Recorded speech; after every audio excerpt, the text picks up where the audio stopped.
បាទជំរាបសួរពុកម៉ែបងប្អូនទាំងអស់គ្នាយើងជួបគ្នាជាថ្មីបន្តទៀតហើយនៅវីដេអូរបស់ខ្ញុំហើយនេះជាសកម្មភាពមួយដែលខ្ញុំបានមកដល់ព្រះនរាយណ៍នៃរំពងមូលចូលទៅខាងខេត្តព្រៃវែងផងដែរ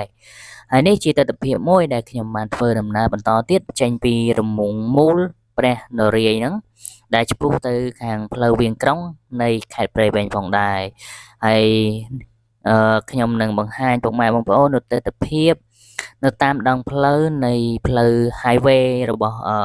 ខេត្តព្រៃវែងផងដែរបាទហើយនេះយើងបានជិតទៅដល់ផ្លូវបំបែកនៃច្រកចូលនៃខាងខេត្តព្រៃវែងហើយយើងក៏បានឆ្ពោះទៅបន្តទៀតដើម្បីជាការចែករំលែកទៅកាន់ពុកម៉ែបងប្អូនទាំងអស់គ្នាឲ្យឃើញពីទស្សនវិជ្ជានៅតាមដងផ្លូវនៅក្នុងខេត្តព្រៃវែងផងដែរបាទហើយខ្ញុំអត់បានចូលទៅជិះតាមខាងខេត្តព្រៃវែងទេដោយសារទីមួយ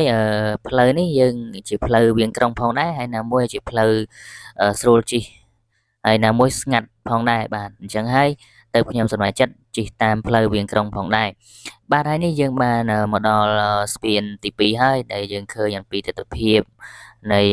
នៅរដូវប្រាំងនេះគឺវាមានភាពក្តៅបន្តិចបន្តួចដោយសារវាមានភ្លៀងធ្លាក់ហើយបាទហើយនេះយើងបានបន្តដំណើរឆ្លងកាត់នៃច្រកផ្លូវហើយយើងក៏ធ្វើដំណើរបន្តទៀតផងដែរបាទហើយខ្ញុំសង្ឃឹមថាពុកម៉ែបងប្អូននឹង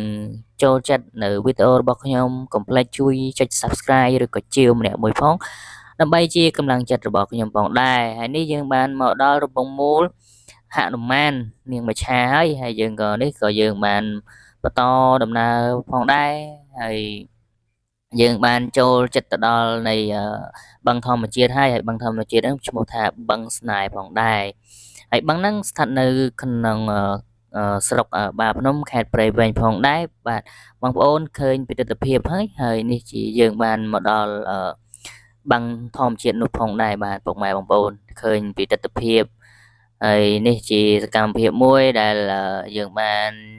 មកដល់ទីតាំងមួយហើយទីតាំងហ្នឹងក៏មានការលក់ដូរជាហូរហែផងដែរបើសិនជាបងប្អូនឆ្លងកាត់អីបងប្អូនជួយទិញទៅដល់បងប្អូនដែលគាត់លក់មានជាច្រើនមុខផងដែរបាទហើយនេះជាទស្សនវិជ្ជានៅបរិវេណបឹងស្នេហ៍ផងដែរបាទហើយ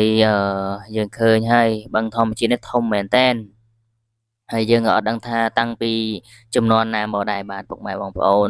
បើសិនជាពុកម៉ែបងប្អូនបានដឹងជួយ comment នៅខាងក្រោមវីដេអូរបស់ខ្ញុំមួយផងបាទដើម្បីជួយប្រាប់ដល់ខ្ញុំបាទផងដែរបាទហើយជាចុងក្រោយខ្ញុំមានតែប៉ុណ្្នឹងទេហើយខ្ញុំសូមអរគុណហើយសូមជម្រាបលាទៅកាន់ពុកម៉ែបងប្អូនទាំងអស់គ្នាបាទជួបគ្នាវីដេអូថ្មីបន្តទៀត